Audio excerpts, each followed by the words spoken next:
Putin का प्रभाव क्षेत्र हमारी आंखों के सामने बिखर रहा है। अपमान पूरी तरह से हो चुका है। उनके सोवियत सहयोगी अब रूस को छोड़कर नाटो में शामिल हो रहे हैं। ताजा धोखा दक्षिण कॉकसस से आया है। आर्मेनिया अजरबैजान शांति समझौते के बाद अमेरिका ने रूस का 30 साल का प्रभाव तुरंत खत्म कर दिया। अब अजरबैजान अपनी पूरी सेना को नाटो मानकों के अनुसार बदल रहा है और गठबंधन में शामिल होने की तैयारी कर रहा है। यह मास्को के लिए एक भू राजनीतिक आपदा है।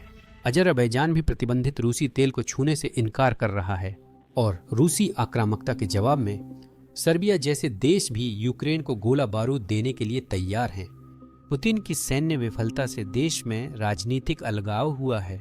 रूस जब भी गुस्सा दिखाता है उसके सहयोगी साथ छोड़ देते हैं, जिससे साबित होता है कि पुतिन क्षेत्र के मालिक नहीं बल्कि नाटो के सबसे बड़े सेल्समैन हैं। यह सब तब शुरू हुआ जब अमेरिका ने अगस्त में आर्मेनिया अजरबैजान के बीच शांति समझौता कराया।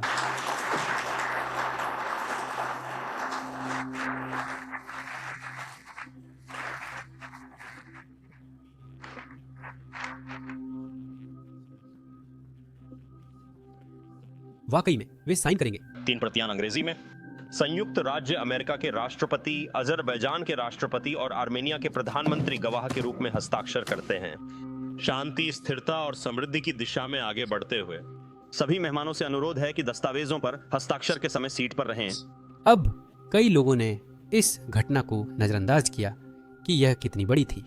ईमानदारी से कहें तो पिछले कुछ महीनों से दुनिया में उथल पुथल है तो ये समझ में आता है, लेकिन रूस के लिए यह उनकी क्षेत्रीय प्रभाव पर बड़ा झटका था। पिछले 30 सालों से आर्मेनिया और अजरबैजान सोवियत संघ के बाद के सबसे विनाशकारी संघर्षों में उलझे हैं। यह सब उस क्षेत्र से जुड़ा है जिसे नागोरो कराबाख कहा जाता है। यह अजरबैजान का क्षेत्र है, पर यहाँ मुख्य रूप से जातीय आर्मेनियाई रहते हैं। सोवियत संघ के पतन के बाद इस क्षेत्र में युद्ध शुरू हुआ। आर्मेनिया ने कराबाख और आसपास के जिलों पर कब्जा किया, जिससे सैकड़ों हजार अजेरी लोगों को वहां से जाना पड़ा। लेकिन फिर दशकों तक जमे हुए संघर्ष ने इस क्षेत्र को परिभाषित किया। अंदाजा लगाइए कि पूरे हालात पर किसका नियंत्रण था? सही है, वह रूस था। मॉस्को दोनों पक्षों को हथियार दे रहा था, शांति वार्ताओं में मध्यस्थता कर रहा था और खुद को एक अनिवार्य शक्ति दलाल के रूप में स्थापित कर रहा था। आर्मेनिया सुरक्षा के लिए पूरी तरह रूस पर निर्भर था और अजरबैजान को भी रूस की क्षेत्रीय ताकत के कारण उसके साथ चलना पड़ता था। मॉस्को के लिए यह एक शानदार स्थिति थी, क्योंकि एक जमे हुए संघर्ष ने उन्हें स्थायी दबदबा दे दिया था। लेकिन सब कुछ 2020 में बदल गया, जब तुर्की के समर्थन से अजरबैजान ने अधिकांश क्षेत्र वापस ले लिया। रूस ने शांति सैनिक भेजे, लेकिन उसने जैसा वादा किया था वैसे आर्मेनिया की रक्षा करने से इनकार कर दिया। यही वह पल था जब आर्मेनिया ने महसूस किया कि रूसी सुरक्षा गारंटी केवल एक मिथक है। इन सब के बाद आर्मेनिया हिल गया, लेकिन 3 साल बाद 2023 में सब कुछ बिखर गया। असल में 2023 में जो हुआ उसे समझे बिना इस साल हुई शांति संधि को समझना नामुमकिन है। साल की शुरुआत में अजरबैजान ने आर्मेनिया को नागोर्नो कराबाख से जोड़ने वाले इकलौते रास्ते को ब्लॉक कर दिया। यह एन्क्लेव में रहने वाले 1,20,000 आर्मेनियाई लोगों के लिए जीवन रेखा थी। खाना, दवाइयां और ईंधन सब इसी रास्ते से आते थे। इसी वजह से जब नाकाबंदी शुरू हुई तो आर्मेनिया ने उस एक देश की ओर रुख किया जिसने उनकी रक्षा करने का वादा किया था। वह देश था रूस। लेकिन जैसा कि आप लोग याद करेंगे, 2023 में रूस थोड़ा व्यस्त था, तो रूस ने कुछ नहीं किया। ना तो कोई बयान, ना कोई दबाव अभियान, ना सैन्य सुरक्षा, यहाँ तक कि मानवीय सहायता के लिए हवाई मदद भी नहीं। आर्मेनियाई लोगों के लिए यह एक विनाशकारी स्तर पर विश्वासघात था।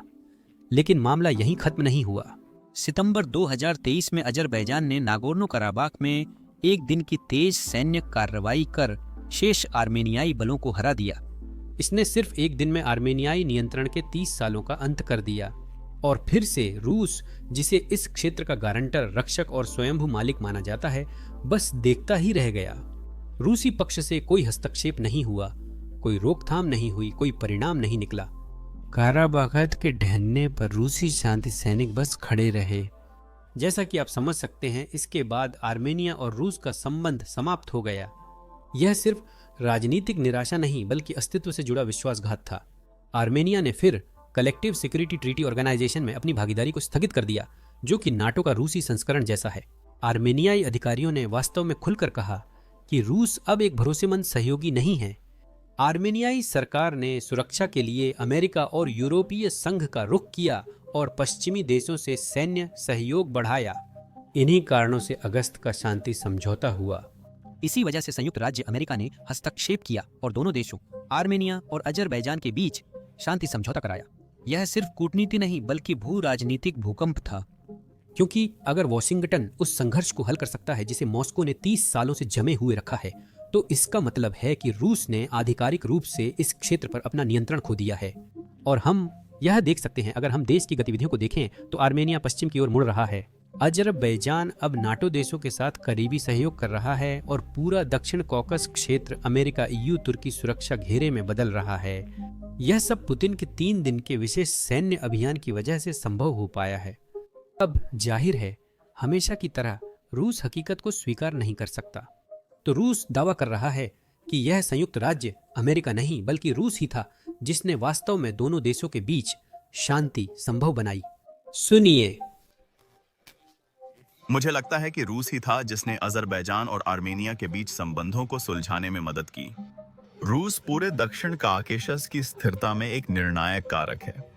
अगर हम संबंधों के विकास के इतिहास को देखें, रूस के संरक्षण में अजरबैजान और आर्मेनिया के बीच लगभग कोई संघर्ष नहीं हुआ था, और जो भी संघर्ष उत्पन्न हुए वे रूस की मदद से जल्दी ही सुलझा लिए गए। दुर्भाग्यवश कुछ पश्चिमी देशों द्वारा आर्मेनियाई अजरबैजानी संबंधों के समाधान में हस्तक्षेप करने के प्रयास हुए, और यह दक्षिण कॉकसस से रूस को बाहर करने का प्रयास है। इससे कोई लाभ नहीं होता। इसका लाभ ठीक इसके विपरीत है। ये बेचैनी, जटिलता और अस्पष्टता बढ़ाते हैं। स्थिति अधिक स्थिर हो गई। मुझे नहीं पता आप लोगों का क्या है, लेकिन जब दोनों देशों ने शांति समझौते पर हस्ताक्षर किए, मैंने उस मेज पर कोई रूसी प्रतिनिधि नहीं देखा। शायद मेरी नजर कमजोर हो रही है या कुछ और है, लेकिन फिर भी अपनी सफाई में कहूं तो अजरबैजान से आ रही खबरों के आधार पर ऐसा नहीं लगता कि रूस का इस क्षेत्र में कोई प्रभाव है। अजरबैजान ने कहा है कि वह अब रूसी प्रतिबंधित तेल नहीं लेगा। उसने ल्यूक ऑयल को बाकू बंदरगाह के उपयोग से प्रतिबंधित किया है। जैसे यह काफी नहीं था, अब अजरबैजानी सेना रूसी मानकों की जगह नाटो मानक अपना रही है। यह बहुत बड़ी बात है क्योंकि यह आने वाले समय का एक तरह का संकेत है। पहले समझाता हूं कि नाटो मानकों में बदलाव का क्या अर्थ है। मैं सैन्य विशेषज्ञ नहीं हूं, पर सरल शब्दों में अजरबैजान अपनी सेना को नाटो बलों और साझेदारों के साथ बेहतर काम करने के लिए सुधार करेगा। इसका मतलब है वही शब्दावली इस्तेमाल करना, समान उपकरणों का उपयोग करना, शायद वही उपकरण भी समान गोला बारूद और सामान्य प्रक्रियाएं अपनाना जो नाटो इस्तेमाल करता है। इसका मतलब यह भी है कि अजरबैजानी बल कुछ नाटो अभ्यासों और नाटो प्रशिक्षणों में शामिल होंगे। बिल्कुल, इससे अजरबैजान को भविष्य में कई विकल्प मिलते हैं। अगर वे नाटो में शामिल होना चाहें तो इन बदलावों के बाद आवेदन करना और आगे बढ़ना आसान होगा। लेकिन इसके अलावा मेरा अंदाजा है कि अजरबैजान यूक्रेन में हालात देखकर अब रूसी हथियार खरीदना नहीं चाहता। तो अब उनके पास और ज्यादा पश्चिमी हथियार खरीदने का विकल्प है, क्योंकि वे अपनी सेना को नाटो मानकों के अनुसार बना रहे हैं। किसी भी तरह से देखें, यह रूस के लिए बिल्कुल भी अच्छी खबर नहीं है, क्योंकि यह सिर्फ कोई बयान नहीं है। ऐसा लगता है कि इसे हकीकत बनाने के लिए पहले ही कदम उठाए जा रहे हैं। इस हफ्ते अजरबैजान के प्रतिनिधियों ने नाटो के सहायक महासचिव से मुलाकात की। बैठकों में उन्होंने सहयोग और क्षेत्रीय सुरक्षा पर चर्चा की। लगभग हर एक नाटो देश का प्रतिनिधि यहाँ मौजूद था, इसलिए यह निश्चित रूप से बहुत बड़ी बात थी। हम देख रहे हैं कि अजरबैजानी सेना के अधिकारी नाटो के कोर्स व सुविधाओं में प्रशिक्षण ले रहे हैं। ये कोर्स मूल रूप से इन अधिकारियों को नाटो की रणनीतिक सोच, क्षेत्रीय सुरक्षा और अंतर्राष्ट्रीय सहयोग का तरीका सिखा रहे हैं। तो आप सोच रहे होंगे रूस इस पर कैसे प्रतिक्रिया देता है? हमला करके इसे देखिए। रूस ने अभी अभी कीव में एक अजरबैजानी दूतावास पर हमला किया है। अजरबैजान के राष्ट्रपति ने जेलेंस्की से कहा, यह पहली बार नहीं जब रूसी सेना ने दूतावास को निशाना बनाया। अब जाहिर है अजरबैजान ने इस हमले की निंदा की है और रूस ने कहा है कि यह सिर्फ एक गलती थी। लेकिन अगर आप अजरबैजानी दूतावासों पर रूसी हमलों के समय को देखें तो ऐसा लगता है कि यहाँ कोई पैटर्न है। और यह कहना मुश्किल है कि यह पैटर्न सिर्फ एक गलती है। रूस ने आखिरी बार अगस्त में दूतावास पर हमला किया था। उसी महीने अजरबैजान और आर्मेनिया ने शांति समझौते पर हस्ताक्षर किए और इसके अलावा रूस अजरबैजान के राष्ट्रपति द्वारा दिए जा रहे बयानों से खुश नहीं था। बस इसे सुनिए। यूक्रेन को सैन्य समाधान पर समय नहीं गंवाना चाहिए क्योंकि रूस की सैन्य क्षमता और संसाधन अधिक हैं। देश को कूटनीतिक प्रयासों पर ध्यान देना चाहिए क्योंकि युद्ध लंबा चला तो यूक्रेन के लिए मुश्किल बढ़ेगी और मैं केवल कराबाख में हमारे अनुभव के आधार पर ही सलाह दे सकता हूं। हमने अपनी क्षमता के अनुसार सभी कूटनीतिक तरीकों का इस्तेमाल किया, लेकिन जब वह काम नहीं आया तो हमने सैन्य समाधान अपनाए। मेरे लिए ऐसा लगता है कि रूस हर बार अजरबैजान पर हमला करता है जब भी उन्हें लगता है कि अजरबैजानी कुछ ऐसा कर रहे हैं जो उन्हें पसंद नहीं है। लेकिन पुतिन हर बार खुद को ताकतवर दिखाने की कोशिश में असफल रहते हैं। यह देशों को पश्चिम की ओर न जाने के लिए राजी नहीं करता, बल्कि वास्तव में यह और भी ज्यादा देशों को नाटो और पश्चिमी गठबंधनों की ओर धकेलता है। पुतिन ने यूक्रेन पर हमला इसलिए किया ताकि वह उसे पश्चिमी देश बनने से रोक सके। अब बताइए क्या हुआ? क्या यूक्रेन अभी भी नाटो में शामिल होना चाहता है? यूक्रेन नाटो में इसलिए नहीं है क्योंकि अमेरिका, जर्मनी और कुछ देश उसके आवेदन को वीटो कर रहे हैं, न कि इसलिए कि यूक्रेन नहीं चाहता। पुतिन के आक्रमण के बाद फिनलैंड और स्वीडन के नाटो में शामिल होने से नाटो की सीमाएं रूस की दहलीज तक पहुंच गई हैं।